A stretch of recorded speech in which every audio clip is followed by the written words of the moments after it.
Hello everyone, कैसे हैं आप सभी।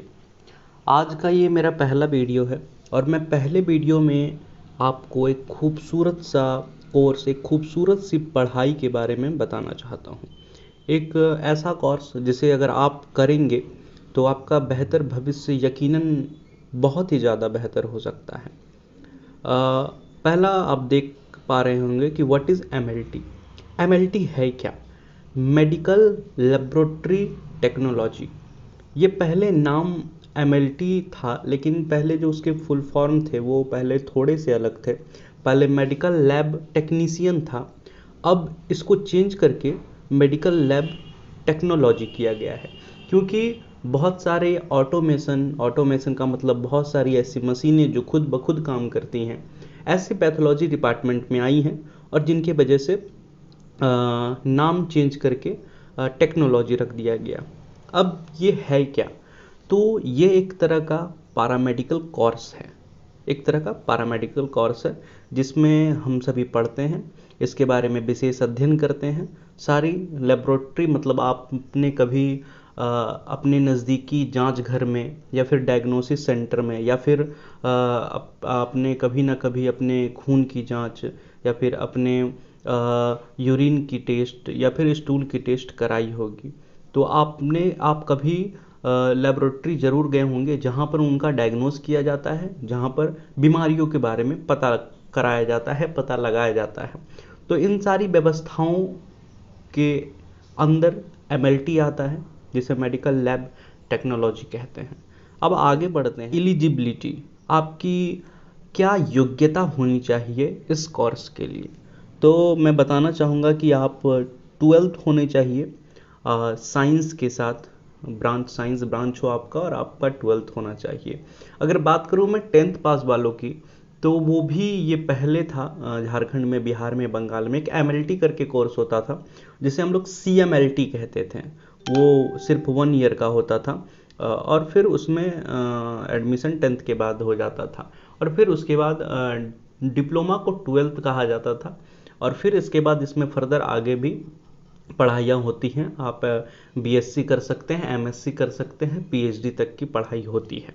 तो एलिजिबिलिटी आपकी 12वीं पास विद साइंस ब्रांच होनी। फी स्ट्रक्चर क्या है? फी स्ट्रक्चर की अगर मैं बात करूं तो ये झारखंड में, बिहार में, राजस्थान में या फिर मैं पूरे ऑल ओवर इंडिया की बात करूं तो ये जिला वाइज या फिर स्टेट वाइज कुछ कुछ वेरी कर सकते हैं। मैं मिनिमम फ़ी रेट की बात करूं, अगर आप गवर्नमेंट सेक्टर से करते हैं तो ये लगभग अराउंड 10,000 के करीब होगा। अगर आप थोड़ा सा प्राइवेट की ओर या फिर सेमी गवर्नमेंट की ओर बढ़ते हैं तो ये लगभग 50,000 60,000 से शुरू होता है और मैक्सिमम 2 लाख तक ये जा सकते हैं, 2 लाख तक का ये हो सकता है इसका फी स्ट्रक्चर। मैं बार बार बता रहा हूँ कि ये अकॉर्डिंग टू आप देखेंगे, अकॉर्डिंग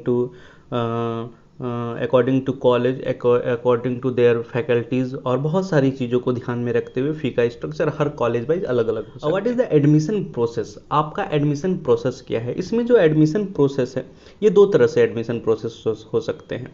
एक तो पहला, एक हर राज्य में, बिहार में, झारखंड में, राजस्थान में, बंगाल में एक एंट्रेंस एग्ज़ाम होता है। झारखंड की बात मैं करूँ तो जेसीईसीई करके और बिहार की बात करूँ तो बीसीईसीई करके एग्ज़ाम होते हैं, जिसमें पारा मेडिकल के लिए स्पेशल वैकेंसी निकाली जाती है, जिसमें 12th से जो बच्चे पास आउट होते हैं वो इस फॉर्म को भरते हैं और फिर उनको उनके मार्क के अनुसार, उनके रैंक के अनुसार कॉलेज प्रोवाइड कराए जाते हैं। ये हो गया गवर्नमेंट सरकारी तरीका।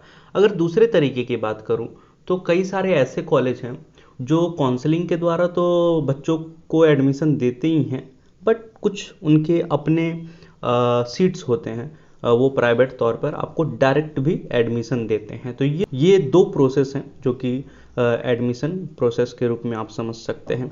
जब जॉब अपॉर्चुनिटी की बात आती है तो अगर हम किसी भी कोर्स में एडमिशन करा रहे होते हैं तो सबसे पहले हम यही सोचते हैं कि आगे हमारा फ्यूचर कैसा होगा, हमारा काम क्या होगा।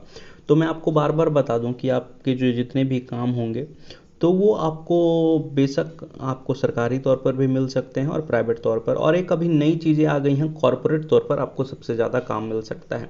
सरकारी में कहूँ तो आप देखेंगे सदर अस्पतालों में, सिटी हॉस्पिटल्स में या फिर आप जिला में, अपने ज़िले में जाएंगे या फिर अनुमंडल में जाएंगे या फिर अपने गांव में जाएंगे जो छोटे प्राथमिक स्वास्थ्य केंद्र होते हैं, तो यहाँ आपको एक जांच घर की सुविधा मिलती है जिनमें आप काम करके काम कर सकते हैं। और उन्हीं वैसे ही बच्चों को उसमें लिया जाता है जिन्होंने MLT DMLT या फिर MSc BSc तक की आगे की पढ़ाई की होगी, वो इस काम में कार्यरत होते हैं। जो अपॉर्चुनिटीज़ मैं कह रहा हूँ बहुत ही ज़्यादा है, बहुत ही ज़्यादा वाइड है, जिसमें आप काम कर सकते हैं। और दूसरा बात करूँ मैं जॉब फील्ड की, तो जॉब फील्ड क्या हो सकता है।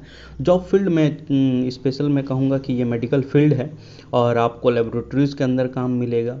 दूसरा काम जो आपको मिलेगा वो आप एज ए किसी भी लेबोरेटरी के ऑनर के रूप में आप चाहें तो अपना लेबोरेटरी भी इसमें खोलकर बहुत ज़्यादा पैसे को कमा सकते हैं। दूसरा है जॉब पोजीशन, आपके जॉब पोजीशन क्या होंगे। तो पोजीशन के रूप में या तो आप किसी भी अधिकारी के पद पर भी हो सकते हैं। अगर आपने MSc वगैरह किया है, आपने जर्नली किसी भी PhD वगैरह भी की है, तो आपको एक अच्छा पोजीशन मिलता है। अगर आपने DMLT कर रखा है तो आप एज ए टेक्नीशियन कहलाते हैं। अगर आपने CMLT कर रखा है तो आप जूनियर टेक्नीशियन कहलाते हैं। अगर आपने BSc MLT कर रखा है तो आप एक सीनियर टेक्नीशियन हो जाते हैं। और जब आप PhD तक की पढ़ाई पूरी करते हैं तो आप एक पैथोलॉजिस्ट बन जाते हैं, और जिसे पूरी अपॉर्चुनिटी होती है कि वो एक लैब को संचालित कर सकते हैं। तो ये थी पूरी जानकारी MLT के बारे में, DMLT के बारे में, BSc MLT के बारे में, MSc MLT के बारे में, PG MLT के बारे में। तो उम्मीद है आप सबको को ये वीडियो बहुत ही ज़्यादा पसंद आया होगा। ऐसे ही बहुत सारी जानकारियों के लिए, और अगर आप MLT के छात्र हैं और आप सारे सब्जेक्टों को पढ़ना चाहते हैं तो आप बेशक इस चैनल को सब्सक्राइब कर सकते हैं। इसमें अब एजुकेशन के वीडियो बहुत जल्द और टाइम टू टाइम अपडेट होते रहेंगे। Thank you. लाइक करें, कमेंट करें, सब्सक्राइब करें।